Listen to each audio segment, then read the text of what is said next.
Alright,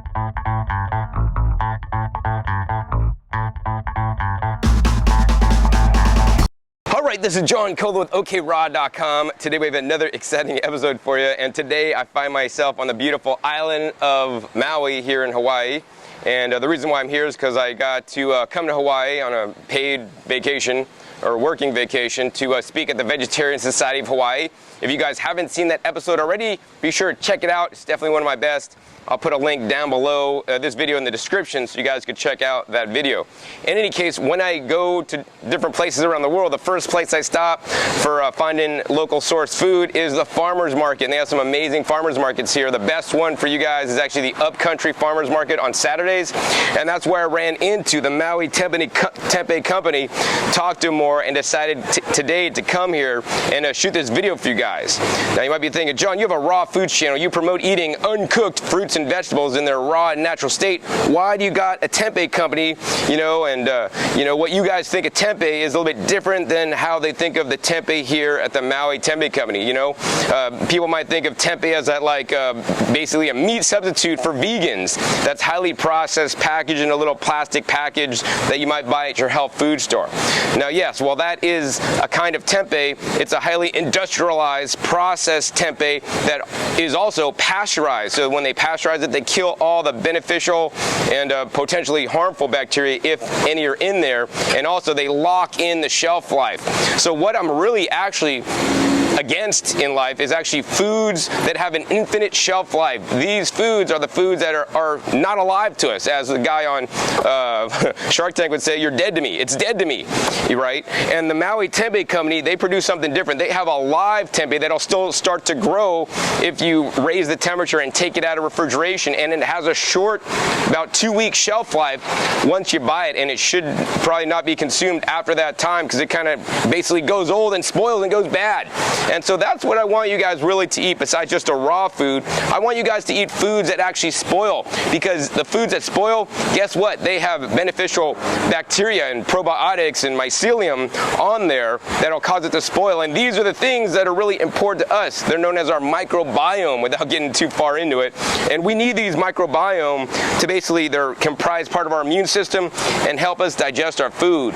And actually that's why I believe, you know, instead of just cooking some beans and eating them, it's much better to cook them, ferment them, and then eat the beans live, as in the tempeh, because the mycelium in the tempeh are actually doing their part to break down the beans to make it more bioavailable for you, and also they're removing the toxins by soaking them and taking out these phytates and whatnot. One of the things I've seen in raw foods is that many raw foodists may shun the whole bean category.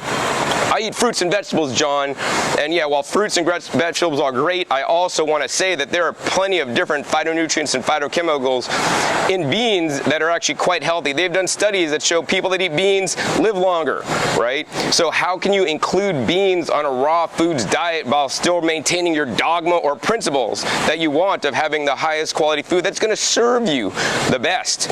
And so that's why I'm here at the Maui Tempeh Company, because what I believe is that the tempeh can provide you additional nutrients that you may not be getting. So I like to eat some beans sometimes on my diet. I grow, you know, green beans in my garden, sugar snap peas, snow peas. I also, eat regular peas sometimes, have some carrot pods, which are another kind of leguminous plant. But you might soak some Adzuki, mung beans or lentils and have the little sprouts sometimes. But other than that, you know, I don't eat too many beans, and I want to encourage all you guys watching to eat some beans. You know, whether you're on a vegan diet and you're not all raw, hey, great. Soak and cook your beans, even better yet. Soak, cook, and ferment them like they do here at Maui Tempeh. And actually, one of the foods I've incorporated into my diet probably for a couple years now is actually the natto, which is another cooked bean product that's been inoculated, fermented, and then I eat it. So I consider it a live food instead of a raw food, because it has been heat processed, but it's alive because there's bacteria and microbes and there's beneficial nutrients in there. So for example, I want to encourage all you guys guys to get your nutrients from the foods we eat. That's how we would do it.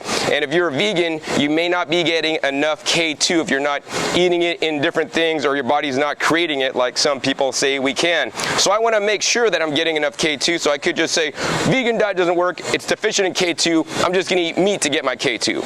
I don't want to do that because I don't want any harm to come to animals. So what I'm going to do instead is, hey, I ask myself, how can I get K2? Well, you could take a vitamin K2 supplement, but I don't want to take supplements because they're highly processed. Well, hey, what foods have K2 in it that are plant-based? Well, hey, natto is one of the only foods and probably the richest source of vitamin K2 that you can get. So I like to eat natto once a week, maybe twice a week, right? To get some of that K2 in my diet, because K2 is so important and critical in bone health. And I have seen some of my raw food friends that get bone scans, including myself, and have maybe the bones that aren't as strong as compared to the reference range on the tests, right? And I want you guys to be nutrient replete instead of nutrient deficient, right? And so what nutrients in the Maui Unpasteurized Tempeh are in there that I may not be getting in my raw diet, right? And that's why I'm here today, to share with you guys another food, and more importantly, share with you guys how the Maui Tempeh Company does it a lot different than most other companies, that you might just buy the tempeh block at the store, right? The Maui Tempeh is totally a different product, right? Number one, they don't use soybeans to make their tempeh like most tempehs are made out of soy, although you can make tempeh out of virtually any bean. And the other thing they don't do that's very different that sets them apart is that they do not pasteurize. So this is a live food, unpasteurized product that has a lot more health benefits than just that cooked tempeh product you might find at the store. Now, if you guys are lucky enough to live on Maui, you guys can visit them and see them at the Upcountry Farmers Market. I believe they're there on Saturdays, and I saw them today on Wednesday, which is today, and also the Better Health food stores here on the island. My favorite, of course, is in Paia. Mana Foods, of course, Down to Earth also had it, the tempeh as well. And so that being said, if you're not here on Maui, this is where I'm making this video for you guys to show you guys the process of how they make their tempeh here. This is not rocket science, but it does have a process that you need to follow so that you can be successful in it, because they ran, hundreds of batches before they got their systems dialed in. They would lose whole batches before they figured out how to do it right. So I'm going to share with you guys some of the best practices on how they make their tempeh, that you could actually use some of these same techniques to make tempeh at home, so you guys could benefit from the power of the bean. So let's go ahead and head into the Maui Tempeh Co. So now what I'm about to do is about to go into the production facility for Maui Tempeh. This used to be actually an old restaurant, so that's why they have a commercial kitchen to make their Maui Tempeh. It's been passed and certified by the state of Hawaii Health Department. It's very important, and they don't give tours here, right? Very important. So if you want a tour, hey, watch this video, because I'm going to show you guys all the different aspects of the Maui Tempeh Company.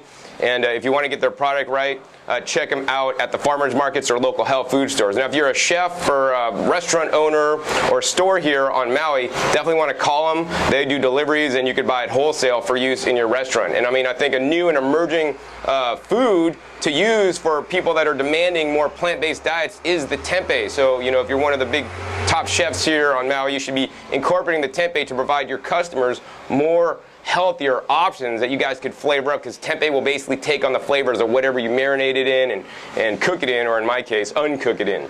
So yeah, with that, let's go ahead and show you guys the process from going from bean to the finished tempeh block that they offer here on Maui.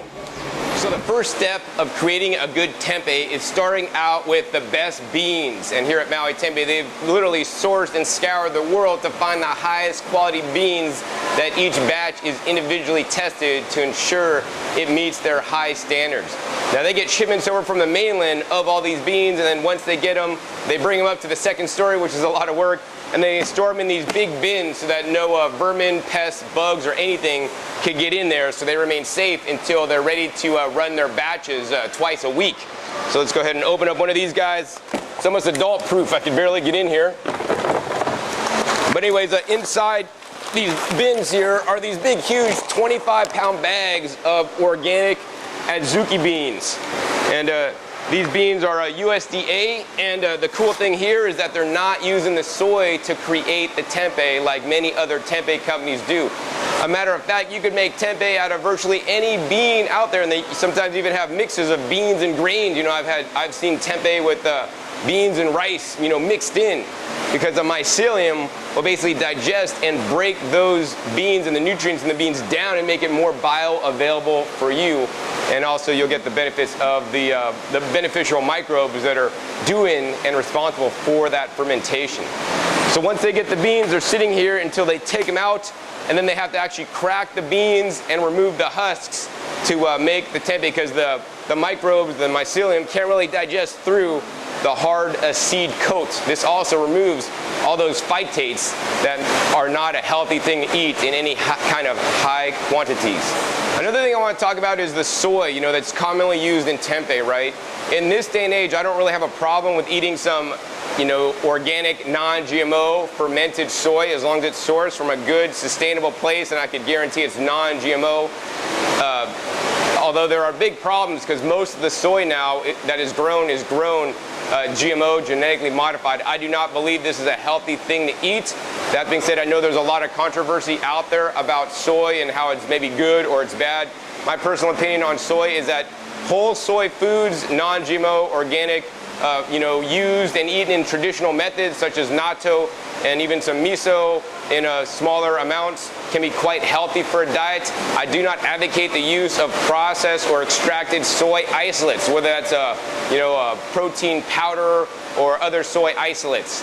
I don't believe when man starts getting involved and starts extracting things out of food, like extracting the white sugar out of the sugarcane or extracting the olive oil out of the olive, it's not healthy. So I'm glad that this is a whole food product that they're using here, basically minus the shell. So I think the next step they got to do to the beans, because they can't use the whole beans, is they crack them up to create more surface area for the microbes to grow on. And we're going to go ahead and show you guys their unique cracking method that actually also gives them some exercise. So now I'm going to share with you guys actually how they take their raw beans and crack them up, and it's actually right behind me there. They got a bike set up, right? So it's kind of like, you ever see that bike in a blender, and you can make your own smoothie at some like different fairs and stuff. They set this up, so they got a bike there on a rack stand that actually runs a little belt that actually drives their mill that'll basically grind these guys up. So we're going to go ahead and take this whole 25-pound bag, rip it open, and dump it in their hopper here at the top.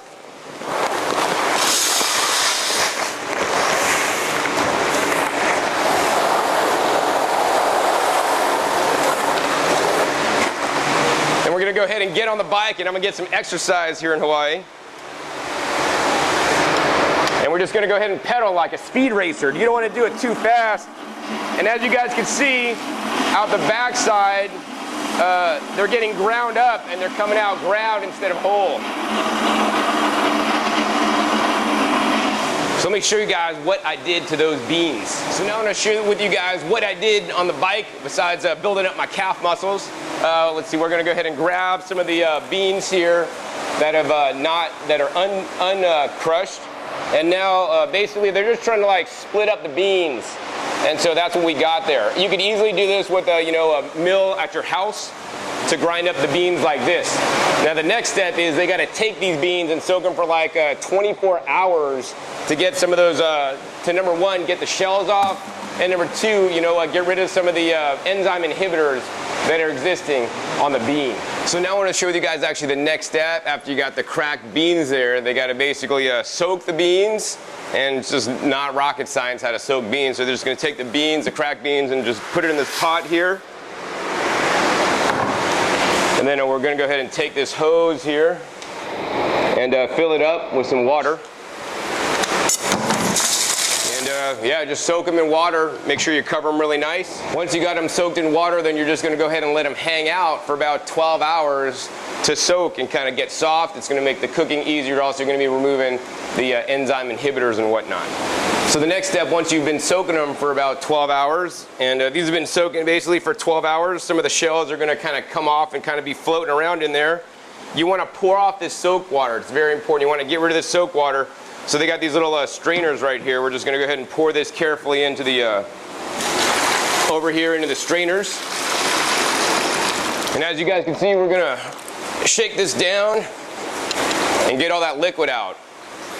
And once you guys do that, it's going to kind of look like this. You're going to have lots of floaters, like some of the shell are going to be floating around. So now what we need to do is actually, once you drain off all the soak water, you're going to go ahead and put it back in to the pot. And then you're going to go ahead and add more water, and you're going to go ahead and now float the shells on top of the water, and you're going to basically agitate the mixture to kind of get them to loosen up a little bit. You do that with your hands or whatnot, and then you're basically going to sieve off all the shells very carefully. So once you get in there and agitate the beans and all this stuff, you're going to have lots of shell matter floating around. So now what you're going to do, and because all the beans are heavier, they soak to the bottom, all the shells soak to the top. They're nice and agitated. They're kind of like floating around in there. We can carefully pour this out, and if we pour just enough, as you guys can see, we're pouring out only the shells, and the majority of the beans are staying in the pot. So, almost too many. Right there. So we got a lot of the shells out, and you could repeat this process a few times so you get to the point where you have mostly the beans without the shells. So the next step, once you guys actually floated off all the shells, you're going to have basically a pot full of the beans that you're then going to go ahead and add water to, and then you're going to go ahead and set on your burner and cook them up. So I want to show you guys this. We've got the gloves on here. The one you're going to show you guys, I mean, they remove like virtually like 99% of all the shells. As you guys can see, these are like really clean beans there. And what they do is they go ahead and turn the burner on, I don't know, maybe like medium high, maybe more towards the high part. And there's so much mass in there, they never want to get the water to boil. That's actually kind of too hot. And they want to cook the beans to a nice consistency. And that's probably the most important thing that I can say to you guys. And I'm not a bean cooker myself. I have a pressure cooker I put my beans into, and it's fully automatic, and I cook beans for my dog and have cooked beans in there to make my natto. But you want to get the beans to a nice consistency. Right now, if you pick up a bean, they're actually nice and hard, still raw. You want to get them cooked through, and so they still remain the shape, but the texture doesn't just fall apart and turn into mush. That's overcooking, right? So they say about 30 to 45 minutes, depending on your specific situation, the heat, the temperature, all this kind of stuff. Generally, they go about 35 minutes. And and the other thing they add some sea salt to the mixture while they're cooking. So the last step of the cooking process is that they basically come back every once in a while. They stir the beans with a wooden stir stick, and they go in and check them to find out when they're totally done, right? And this is going to be one of those things you're going to have to experiment with if you've never done it before. They got the expert chef here that could totally tell, oh, it needs a couple more minutes, oh, it's done, let's pull it now. So what they do next is they go ahead and like stick a little spoon in here. They'll get a few beans out, and they'll check the beans so they can squeeze them to see if they're still hard and firm, then they're not quite ready. If they're really soft and just about smushing your hands, then they're really ready. If they're kind of like, if they kind of more break, like if you broke a carrot, that's totally not ready yet, right? So, but it shouldn't like totally mush, right? It should still have a little bit of a, it shouldn't be totally mush. It should have a little bit of flexibility. I think this one needs maybe a few more minutes to go, but at this point, that's when they would add some of the apple cider vinegar in there into the mixture before they actually pull the beans, drain them, and take them to the next step. So once the beans are fully cooked, then they take the pot and they basically pour out all the water. They want to get rid of all the water that the beans have been cooking in, so they're just throwing it into the sieve until the next step, which they take it, shake out all the water, and they put it on these trays. So let me go ahead and show you guys that step next. So the next step after they drain them out, they're basically just sieving them out, tossing them up like you would toss a pizza up, and then they're going to go ahead and spread these beans out on a single layer on this basically the baking sheet that have a lot of holes in it. Now it's very important to remove some of the moisture because it's going to be too moist and it could mold and go bad. So they're very careful with spreading these out single file line, and then they're going to take it into the next room of the production where they're basically going to make sure that it gets dried out properly. So the next step of the tempeh production is that they take these trays that they've had the beans spread out nicely, and they put it on this baker's rack. slid right in here on the baker's rack, and as you guys could hear, they got like 3 fans on this side, 3 fans on that side, and they're blowing lots of air, just room temperature air, across the beans to take out some of the moisture, right? Too much moisture is not good, not enough moisture is not good either. It's not gonna have a consistent product. So these guys have been making tempeh here for a while. They could basically know how the beans need to be. And furthermore, they'll come out here and the guy will come here and just basically hand massage and go through the beans to make sure they're at the desired moisture level. So it's really hard to explain that moisture level. I think we'll go ahead and go to the next shot and I'll try to do my best to explain the moisture level. So once the beans have achieved that desired moisture level, they take the whole tray here and then basically dump it into this bin right here. So this bin has the desired moisture beans in there. So the beans in here is the right moisture level, and if I pick these guys up, I mean, if they kind of feel to like pine nuts to me, like a fresh pine nut, not like a pine nut that's been sitting in a bulk bin for years and is super hard. A fresh pine nut actually has a little bit of moisture content, and that's what these guys look like. If I just try to take a bean out and crush it in my finger, it kind of will mush up. It's not super dry, but it's not super wet either. Like here it is, I'm just kind of like crumbling it in between my fingers. So, you know, if you don't know the exact moisture content, do the best you can when you guys are making your own tempeh and experiment, right? And see how it turns out, right? You know, there's a nice percentage of margin of error, right? The next step after this is then they take a scooper here, and we go ahead and move this aside. They take a scooper here and they weigh out on the scale here in this container 20 pounds of the properly dried Adzuki beans. And then once they have a bin full here, they're going to go ahead and mix in the inoculant. This is probably the most important step. And the most important step is actually getting the right amount of inoculant to the quantity of beans you're using. So once they got 20 pounds of beans weighed out in this little container, they take them and they chuck them in the master mixer here. And this is a food grade mixer. You guys probably aren't going to have one of these to do it at home. You can just basically put your weighed out beans with the inoculant in here and just hand mix it up and make sure the inoculant gets coated all the way within the beans. That's super critical. So they're going to go ahead and we'll show you guys putting the inoculant in here and then mixing this stuff up. So now Maui Tempeh is ready to inoculate their beans, and they use a special tempeh inoculant to make their tempeh, which we'll learn more about in just a little bit.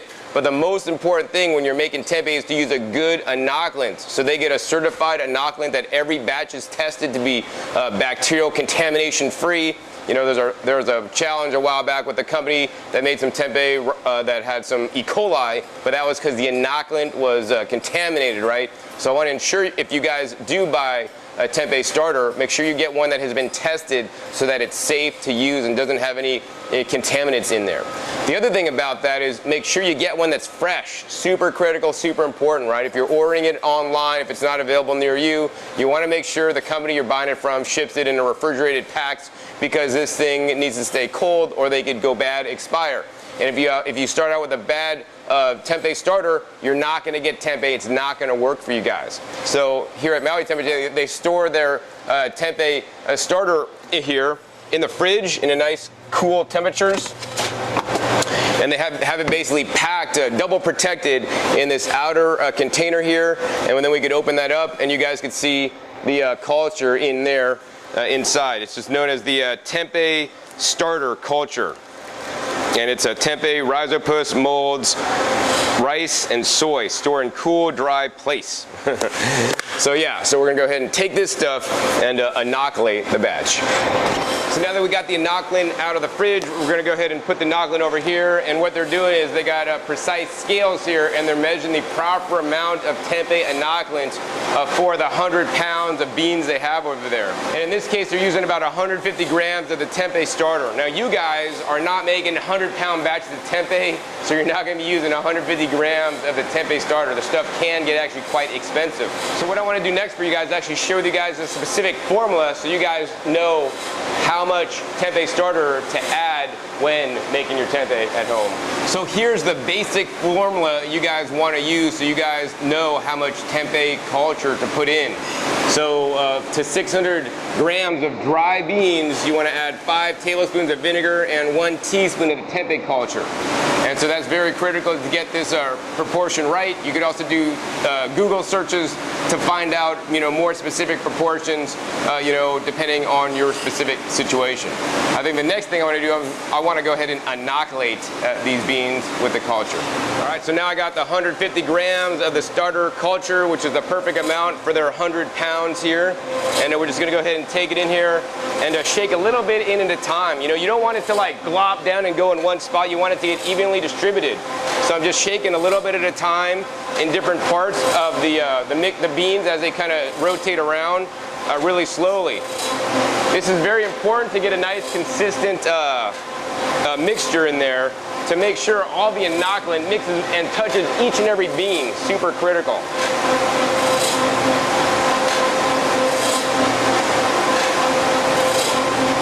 So once they got that mixing up in the mixer, they don't just let the mixer do the job. They stick their hands in and make sure that all the beans get coated with the inoculant. And this is, of course, much easier for you guys to do at home when you're not making like all this tempeh. So the next step of the tempeh making process is that they take all the inoculated Adzuki beans out of the mixer, put it into this tub here, and they have a nice party sitting around with a bunch of people here taking these bags, especially prepared bags, and they open them up and they take a little scoop here and they scoop in approximately 6.7 ounces of the Adzuki beans. Now, why are they doing 6.7 ounces? That's a good question. So that's the size that the bag holds, and once they ferment the beans, it'll lose some of the weight when the process is completely done. And so then it works out to be about a 6-ounce tempeh of finished product. So we're going to go ahead and carefully weigh this out. All right, I'm at 6.58. We're just going to go ahead and throw a few more in there. And we're at 6.72. Don't tell anybody that I'm like 0.2 over.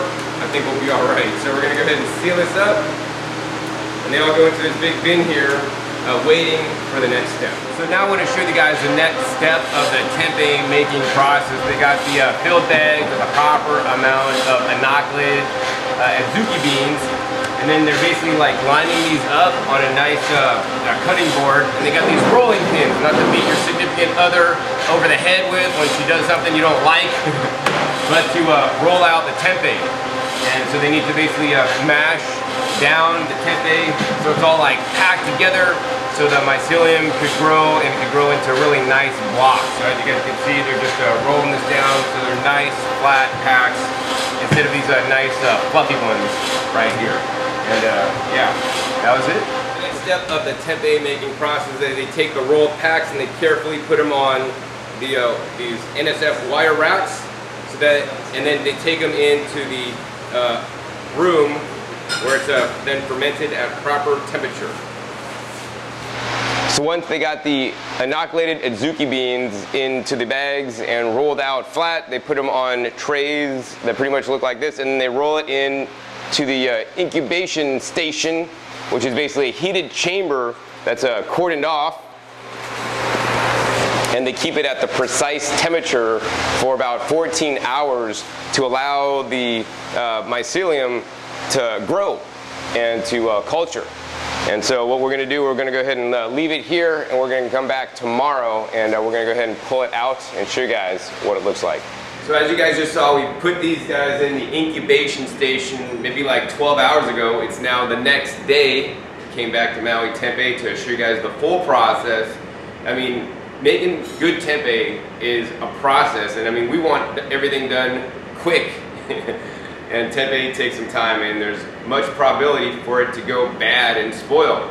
And so what's been happening now is the tempeh that you guys saw produced has been in this incubation station to help kind of like get the tempeh and get the mycelium growing onto the medium. Now, when the tempeh is growing, much like when you're making compost in a compost pile, it heats up, right? The microbial action creates heat as one of the byproducts. And what's happening in the incubation station is they're giving the tempeh and the mycelium some heat so that it could get up into full production.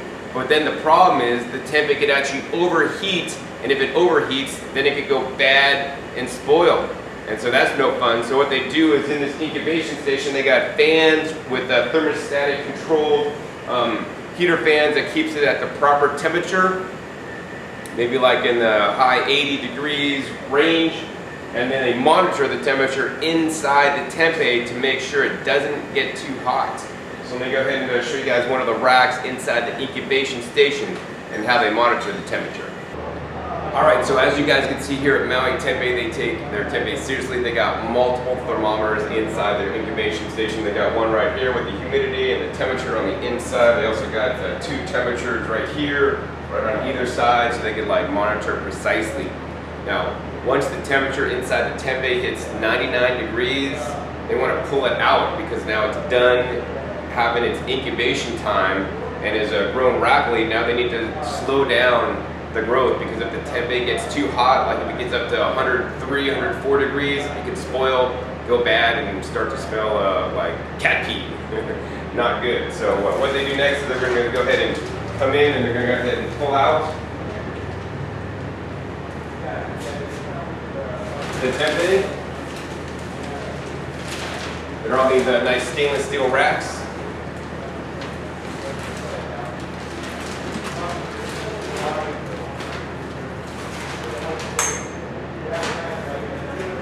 I want to show you guys this over on this side right here.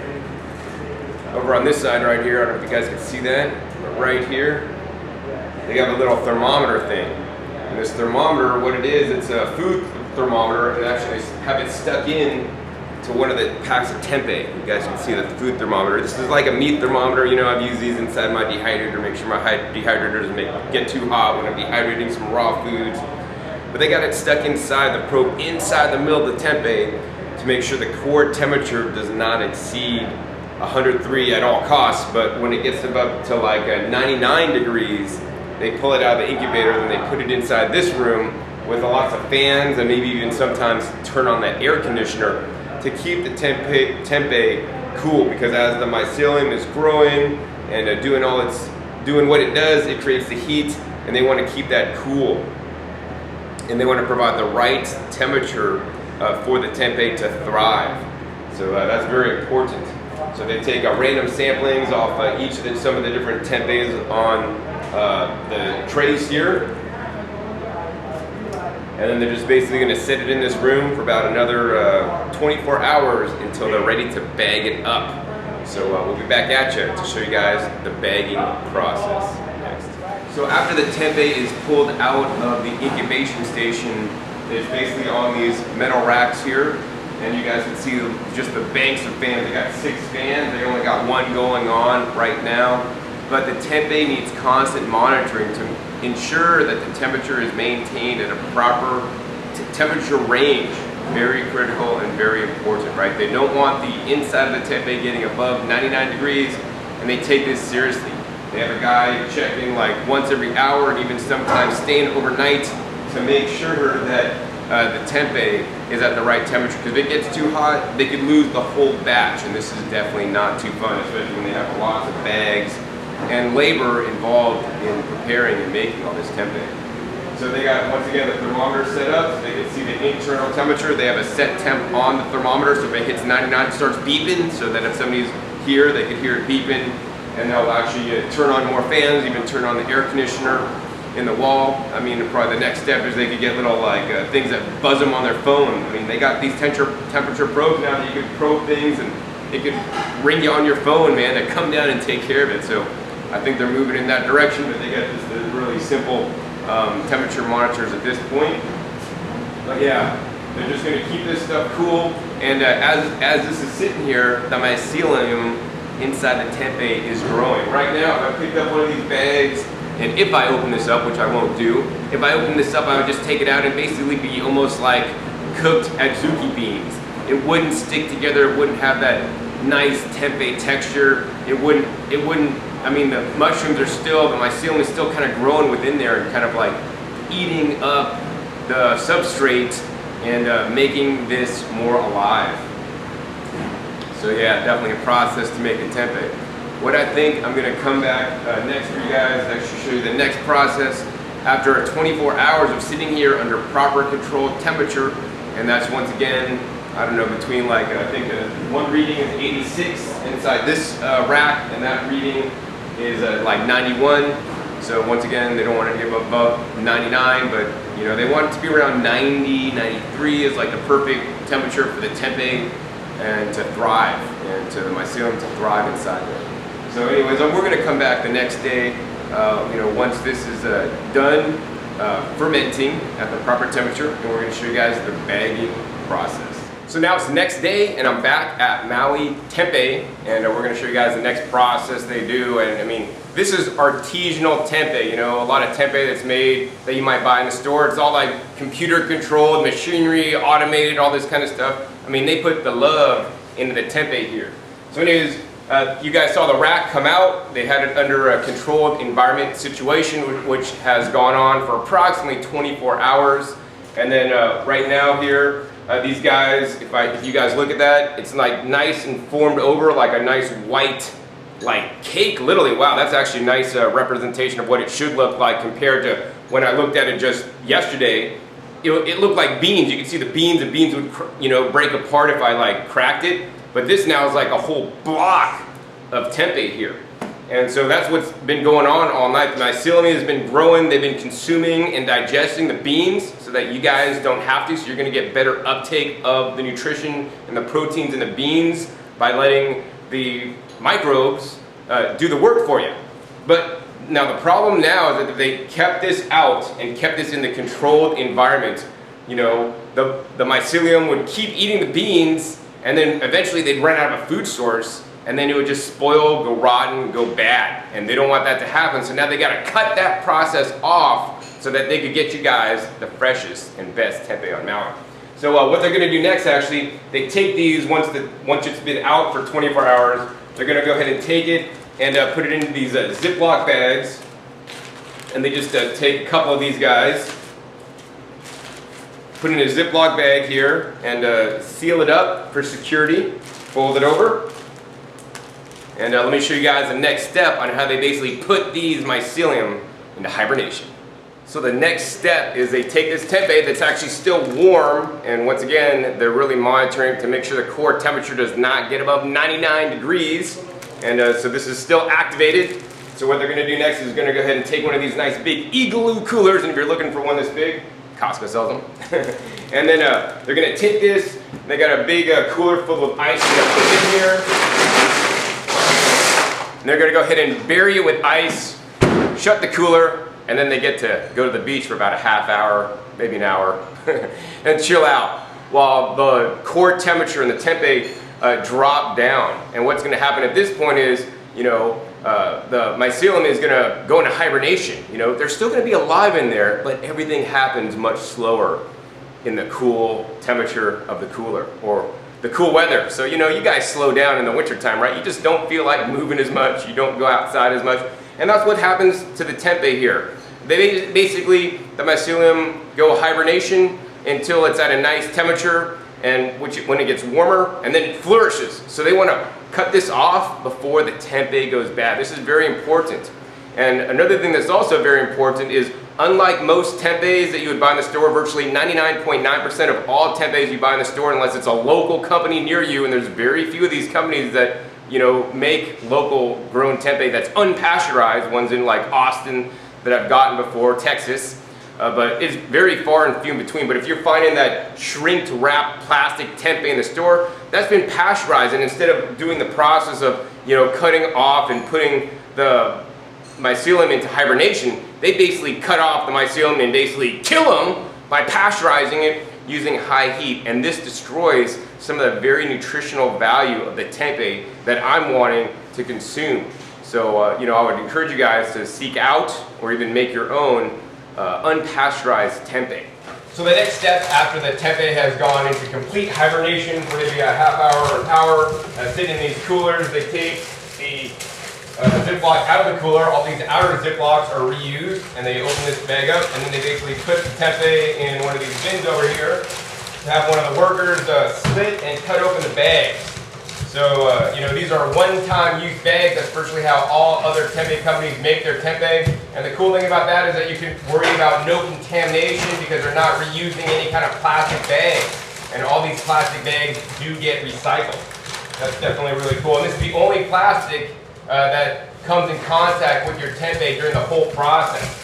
Because other than that, as you guys can see, the guys, after they cut open the bag, they have the raw tempeh ready to be wrapped up. It no longer goes in plastic like virtually every other tempeh company I've ever seen on the planet. This is something my girlfriend really liked about Maui Tempeh, and I like a lot too, because the packaging is all paper that can be composted, you know, or reused.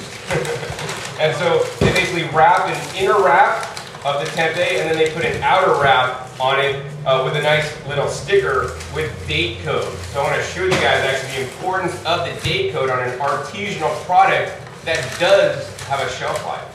So now I want to show you guys the last step of the process here at Maui Tempeh. After the product gets fully wrapped, then it's ready to be delivered fresh to the different stores and places on island that sell the tempeh. And the cool thing about this is that this process goes on twice a week. So the best days to buy your tempeh here on Maui is you want to go to the store maybe like in the afternoon of a Tuesday or a Friday, because those are the production days that Maui Tempeh makes the tempeh, and that's the day it's delivered. And on every package, there's a batch date. So when you go to buy tempeh, you want to make sure that batch date is closest to today. For example, this one says 2/14/2017. Happy Valentine's, everybody. This one's posting probably a bit after I made it, because I got a lot of videos backlog. But you would want to buy this tempeh within a few days after you make it, because you know, a few days later they're actually going to have the new batch. Now don't worry, you know, this stuff doesn't expire that quickly, but the texture does change, and that's why I like to get the tempeh as fresh as possible. It's always going to be the best once it's really fresh, and once it's been sitting in the fridge and aging a little bit, it's going to change a little. You know, you may like it more, you may actually like it a little bit less. You know, my girlfriend had some super fresh tempeh, you know, made same day, super good, and then if we had some a few days later, it wasn't quite as good, but still definitely really good. Now, once the batch date is made, you know, the tempeh will last in your fridge probably about like another 2 weeks. Now, it's very important to keep this stuff cool and refrigerated, otherwise you're basically going to go ahead and activate the mycelium, and they're going to start growing and eating more of the substrate or the beans, in which case it actually could spoil or could go bad. And oh, and they got this QR code here on the label, which is really cool. And if you scan the QR code, it'll actually take you to their website, where they tell you more actually about this particular batch, the conditions of the batch, how it was made, what was going on at the time, the weather, if it was like an exceptionally good batch, or what happened.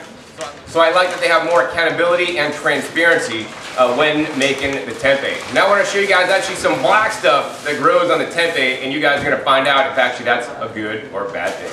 So now I want to show you guys some of the blocks at Maui Tempeh that are not the A quality or grade A blocks. They're going to get shipped out to the retailers and sold to you guys on island.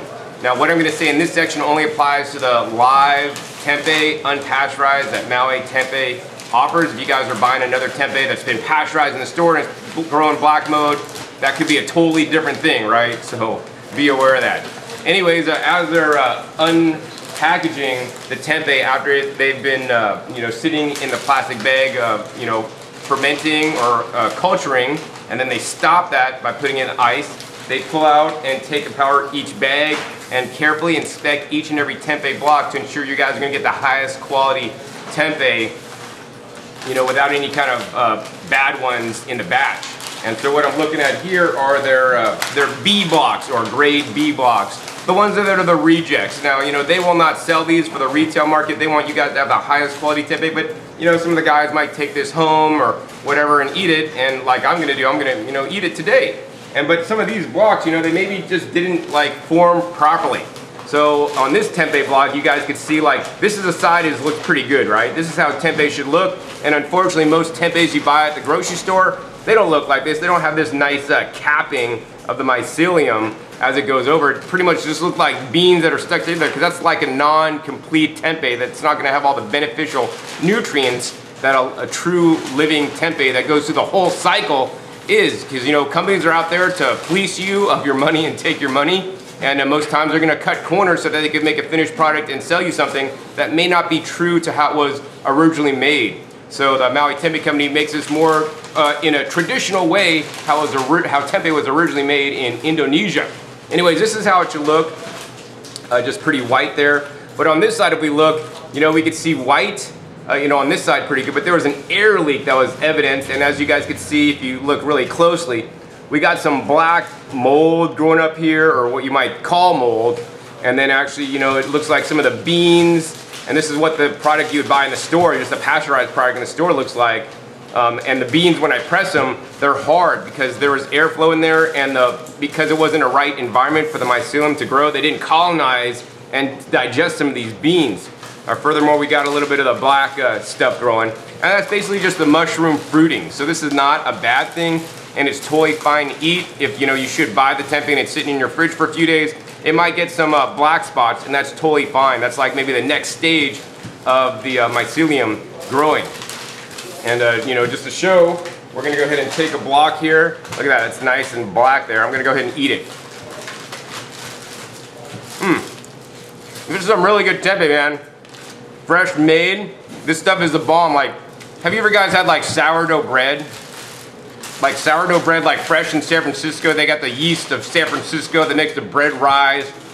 And that's kind of what, the mycelium is doing to the beans here. It's kind of making it fluff up or rise, and it creates a really light texture. One of my favorite things to do is actually just slice this in half and use it as a living food or raw food bread, and just put like, a fermented mustard and fermented ketchup, some avocado, maybe some onions, some tomato, and some sprouts or lettuce. Have a nice little sandwich. But yeah, the black stuff, not necessarily an issue. You wouldn't normally see this because they're not gonna be selling this kind of stuff to you guys.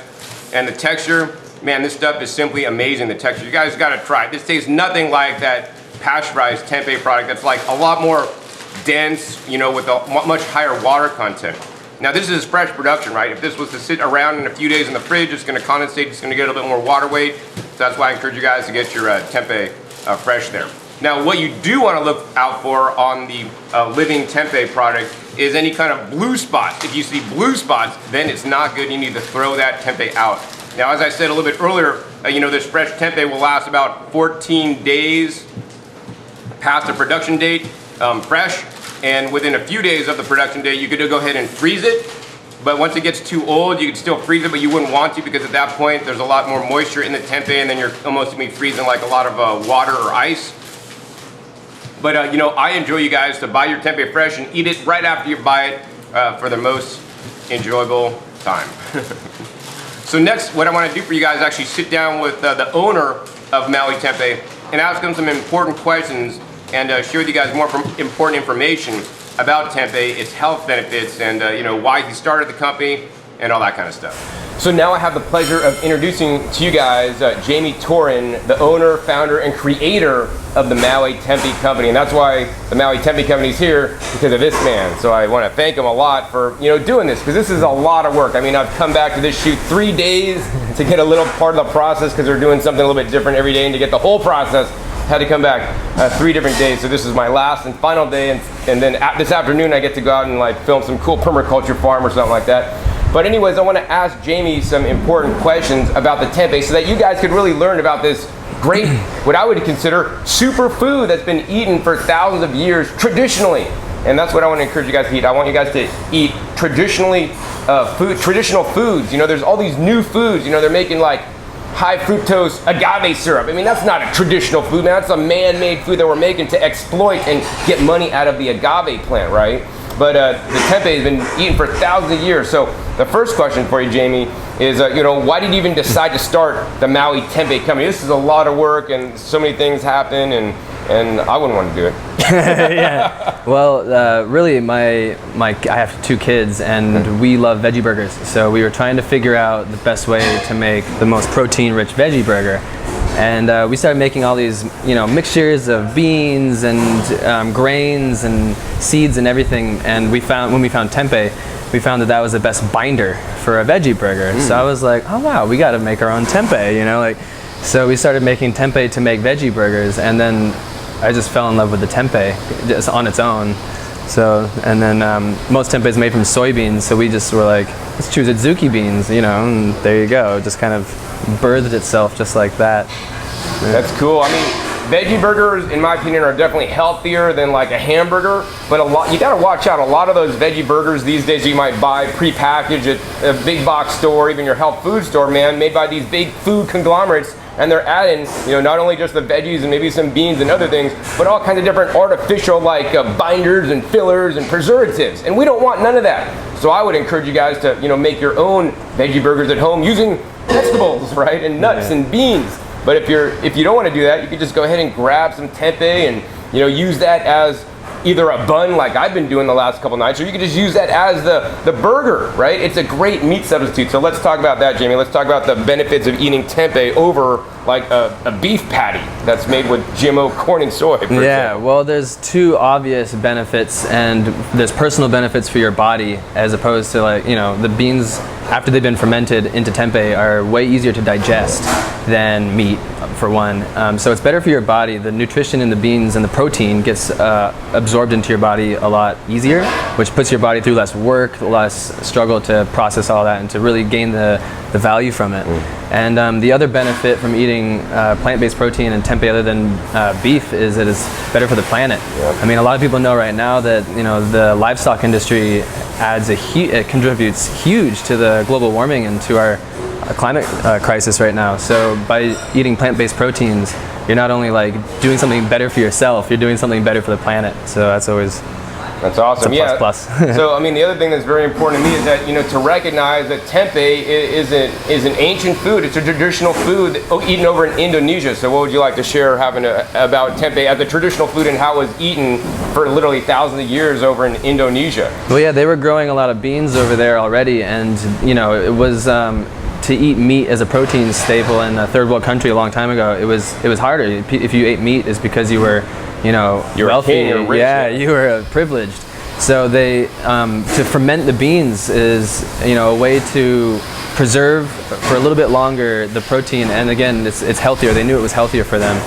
And somebody stumbled upon a culture on a hibiscus leaf on the Isle of Java like 2,000 years ago, and it was growing mycelium on the hibiscus leaf.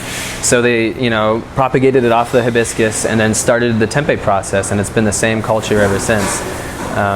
Yeah, but, you know, Indonesians and tempeh is just kind of like, this is their protein staple, and this is what's feeding these people to keep working and to keep surviving and keep being healthy. And, you know, it's been working for them for a long time, for sure. Awesome. So it was traditionally used not maybe as like a health food, but just as a staple that they needed to eat, because it when you ferment it and you cook the beans, you know, and then you inoculate it like you guys saw, you actually make it more digestible. So the next question I have for you, Jamie, is that, you know, why did you choose to make tempeh out of Adzuki beans instead of the standard soy tempeh, which is prevalent really everywhere and which was originally fermented? That being said, I want to mention that basically any bean virtually could be made into tempeh. Yeah, so soybeans are 85% of the soy crops in the United States are GMO'd. Yeah. And a lot of the soy, you know, like when the tofu industry boomed, they realized that soy provided lots of byproduct as far as like the shells and the lecithin that comes from the beans. So like when you process a soybean, you can use it for a lot of different purposes. And then they started, you know, companies started GMOing the soy and mass growing it. So there's been some studies linking soybeans to some health issues, and so, you know, when we started making the tempeh, we definitely wanted to use a different bean, because you can make it out of any bean or seed or grain, and or peanuts, you know. So yeah, we started testing different beans, and we tested mung bean, chickpeas, navy beans, black beans, a lot of different beans, and Adzuki beans seem to have this really good flavor, like really good flavor, and there's been some studies, like they're widely used in other countries like China, Korea, Japan, and they know that the Adzuki beans actually have an added benefit to like kidney health, and on their own, like as opposed to other ones. So, you know, we have some collected data that Adzuki beans are awesome, and they taste really good. So they were the best out of all the beans. So it was just a no-brainer. We were like, we got to go with these guys. Awesome. Yeah. I mean, I've had other tempehs, like a tempeh coming out of Austin when my girlfriend used to live there. They have like maybe 4 different kinds, and, you know, I mean, they freeze their tempeh. And actually Maui Tempeh Company doesn't freeze their tempeh. So let's talk about that. Like, what happens when you freeze the tempeh? Yeah, tempeh can be frozen and it stays in the freezer, but you are definitely going to kill some of the live enzymes, or render it pretty inactive at that point. Not to mention that once you take it out of the freezer, if you'd like to eat it raw, it doesn't taste so good. Yeah. So if you want to eat it raw, it's best fresh right off, out of the incubator, or even like a day or two after out of the incubator. But freezing, you can freeze it. It's really hard to distribute and to bring to the public, to the consumers, fresh. So we do make it twice a week and just outreach and bring it out to everyone. We do have some frozen stock that we give to certain accounts that like to use it frozen, but I never suggest to people to freeze it. Yeah, I mean, unless you guys ever had fresh tempeh, and if you go to your local health food store and buy tempeh, open it and eat it, that's not fresh tempeh, man. That stuff's been pasteurized, which we're going to actually ask Jaime next. But I want to say that the fresh tempeh here, just the consistency, maybe at the end of this video I'll try some for you guys on camera, like the finished product. But I mean, the consistency is amazing. It's almost like if you eat bread and you have like a hard packed, like a seam bread, right? It's really hard and dense. And then if you eat like a sourdough bread, which is using a fermentation kind of process to make it rise and make it kind of fluffy and put those air bubbles in there, like their tempeh is kind of like a bread. It's really nice and fluffy. And I got one the other day when the process was finished, and that was like the best stuff I ever had. It was like, oh my God, the texture is so amazing. And when you freeze the tempeh, even if it's fresh and then you thaw it out, you're going to get a lot higher moisture content, and the texture is going to totally change on you. So it's just definitely not the same thing. Nice. So Jaime, the other thing besides the freezing I want to talk about is what most companies do. If one of you guys that are watching this go out to your local health food store to buy tempeh, they're getting a pasteurized tempeh. So you want to talk about what the pasteurization does to the tempeh and why most companies do that actually. Yeah, so pasteurizing is your obvious answer to shelf stability. So I mean, if you pasteurize the tempeh, it'll stay shelf stable for months as opposed to days. And then they can vacuum seal it, and it's pretty easy to distribute as far as the standards in the FDA right now, and that's basically how they've been doing it for quite a while. In Indonesia, a lot of the times they'll steam the tempeh if they're not frying it to cook it right away, because there's not the best methods for holding the tempeh and keeping it chill. So they have to cook it right away. So one of the answers when they brought tempeh to the States was, well, we'll just pasteurize it and vacuum seal it since it's already steamed, and then they can just take it out and cook it. The only problem is that when you steam a mushroom, or when you boil a mushroom, which is the mycelium is a mushroom basically, it gets a little soggy or it gets a little slimy. So you open up these packages from the store and you're immediately getting this tempeh block that just slimy beans in a way, and the mushroom's gone. Yep. So yeah, the pasteurizing is my least favorite part of the tempeh industry right now, because the magic is in the mycelium. It's really where the taste is. It's in the mushroom. Yeah, I mean, I definitely would agree. I mean, I'll have to show you guys like one of the mycelium just on one of the blocks when it's finished. It's just totally white mycelium. And if you go to the store, you'll never see this white mycelium, nice, rich, thick. I mean, that's just a part that's one of the best parts of the taste for me, is eating the mycelium. So that's another thing that's very important to me, right? I want you guys to eat foods that will spoil, right? If I have vegetables or fruits out of my yard, I cut it, bring it inside, and sit them on the table for a little bit. They're gonna spoil, they're gonna go bad, right? That's the food value disappearing and going out of it, right? Things that have been cooked and processed, right? You're losing the food value, and they have more of a shelf stability. And a lot of the shelf stable products, right, they have problems, whether that's pasteurization, you're losing some of the benefits of the tempeh, or whether that's adding like extra salt to preserve it, or whether you're adding chemical ingredients to allow things to have a greater shelf life, right? It's all at some cost.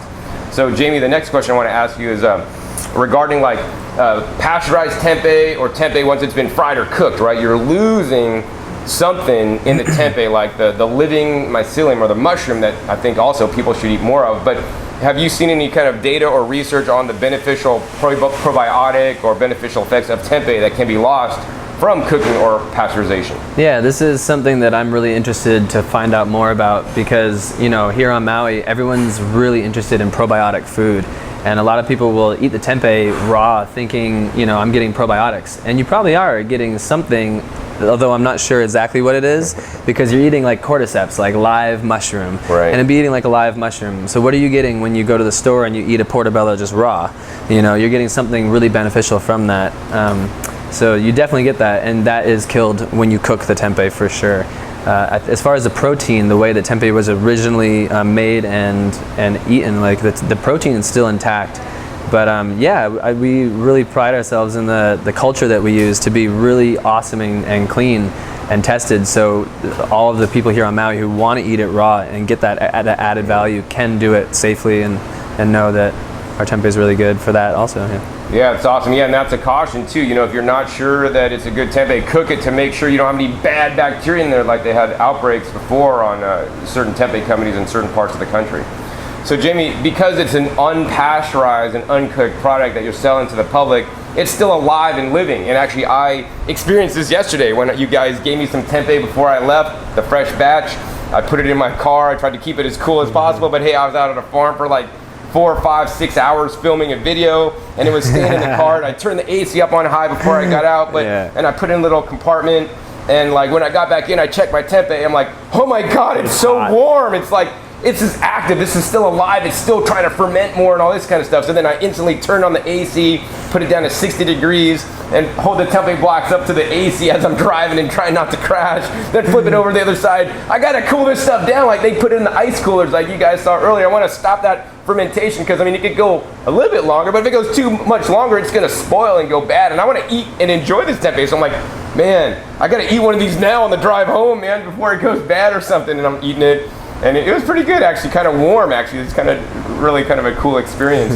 But because of that, you know, it's still alive. It may basically form these black spots. So what are the black spots on your specific tempeh because it is still unpasteurized? Right, that is the one place where people freak out when you see black spots on white tempeh. But black spots on tempeh are very normal.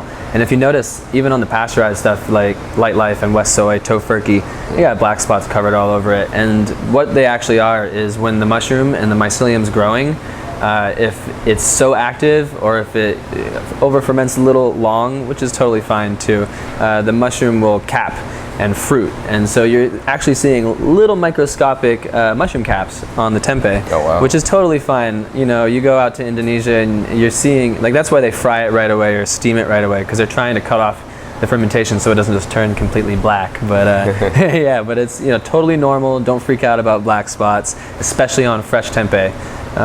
You know, that's cool. Unpasteurized tempeh. I mean, tempeh will mold and go bad just like anything else. So what are some signs of tempeh actually going bad so that people should not eat it, so you'll be aware of this? Yeah, if you see the one color that you want to be aware of with tempeh is blue. So if you see blue on tempeh, that's done. Don't even go there. Compost it. Yeah. Sometimes when it over ferments, it can get a little brown, and sometimes that's just a sign of like extra nuttiness or cheesiness, which is good. You know, if it goes past that and it's dark brown and slimy, it smells bad, you know, don't do it. You can pretty much tell when it's off. One thing we found too is that a lot of people like to leave vegetables open inside their fridge when they cook. You know, take out a zucchini, chop it halfway, or cucumber or an onion, and then put it back in the fridge without wrapping it. So the one vegetable that we found that really throws us off is onions, because they'll actually like absorb bacteria and put out gases in their environment. There's actually an old, old tale or method of a remedy. You put half of an onion by your bed while you're sleeping, and it's supposed to cleanse the air while you're sleeping and breathing. So again, if you have an open onion in the fridge with a fresh block of tempeh, they do something really funny together, and that tempeh block will turn blue in 24 hours. And then you shouldn't eat it. No, you shouldn't eat it for sure. Wow, that's yeah, crazy, it's basically like the onions taking all of the fridge environment, putting it back out, and the tempeh's like. They're doing something together, yeah. Wow. So the other thing I'd recommend is, you know, you want to keep your tempeh wrapped up. Don't just keep it open in the fridge, because, you know, it'll actually start to dry out. Like some of the tempeh, it got so hot in my car yesterday, you know, by the time I got to it and was eating it, I was like, oh, some of this is a little bit, you know, not quite crunchy, but kind of hard and more firm, and not like melty in your mouth bread-like texture. So what was that about, Jaime? Yeah, if you keep it, I mean, as it stays out in the environment, it's tempeh does two things. It either takes on air or it takes on water. And if it's if it's wrapped in plastic and it's putting off its gases during ferment, then it will take on water content or gas content, and it'll become more moist and dense. But if it's left out in the paper, which we wrap it in paper, and if it's in the back of your fridge unwrapped or just in the paper, it actually lets the moisture out and it brings air in, so it dries out. So we have some people who take the tempeh, take it out, put it in the back of their fridge for a month until it's chewy, then they marinate it, dehydrate it, and it's like tempeh jerky, which is kind of cool. Yeah, but it depends on how you like it. Some people like it a little more chewy and soft, and some people like them more dry, and That's cool. Yeah. So speaking about like that, like somebody keeping tempeh for a month, how long does a tempeh last, and when should you use it, or how should you use it? Yeah, so it's best in the first week. The fresh tempeh is best in the first week. We say on the package it's good up to about 12-15 days. But it's a fermented product, so it really depends on the environment that you're putting it in. It says again on the label, it depends on the refrigerator. So if you have a really clean fridge and you're good with your environment, then yeah, you could keep the tempeh for probably 6 weeks, and it could be this little shriveled mass, and it's still good, still preserved. Again, you can tell when it's off, usually. Cool. So like if it's getting down to 14 days, like besides just eating it, what could you do to it to preserve it so it'll keep longer if you didn't want it to go to waste? What I would do is probably like crumble it and fry it. One thing that I like to do with the tempeh when it's getting a little bit more of the fermenty flavor is, I know you don't like cooking it as much, but if you cook it and get a nice saute, a sear, and then turn your heat down and let it like cook out longer to where it steams out a bit, and then you get that crispiness. Then afterwards, you can actually reconstitute it with a mushroom stock or a veggie stock and give it more flavor, because then it will reabsorb whatever you're putting back in it. So yeah, you can, fresh tempeh you can just sear or eat raw, and then like if it's older and got that cheesiness to it, you can cook out that flavor and then reconstitute it with something more desirable. Cool. Sure, yeah. I mean, I don't recommend you guys cooking your tempeh or virtually any other food. That being said, it's always good, better, best. I'd rather have you guys cook up some tempeh and sear it, fry it, whatever you're going to do, instead of like, eating some fried or cooked meat, for example, right? I don't want to do that, so I'm going to eat my tempeh raw. And if I had tempeh that was kind of getting old, I'd actually throw it in my freeze dryer, right? Nice. It'll freeze it, suck out the air, preserve it, and I can't wait to try like some freeze-dried tempeh. I've had freeze-dried natto, and it's actually one of my favorite things to eat. So the next question for you, Jamie, is if somebody can't find a local, good, unpasteurized tempeh near them, would you encourage people to make their own tempeh? Absolutely. Yeah, it's a fun process, especially when you're doing it at home and you're making your own incubators and you're really kind of like, testing around with the temperatures. The equipment isn't too expensive, so yeah, if you want to try it at home, I'd really encourage you to do that and make it for your community. Awesome. Yeah. So the next question for you, Jamie, is why should people eat tempeh in the first place? I mean, do we really need to eat tempeh to be healthy? No, tempeh is, I think the number one reason right now is the climate change answer, with the meat industry being a huge factor to that. I actually, as the owner of a tempeh company, am not vegetarian. So I'm not labeling the product as vegan, or I'm not labeling it as something for vegans. I'd really like people to implement it into their diet who also eat meat, and see what we can do to protect our bodies and the planet. It's a big part of our company and the way we operate.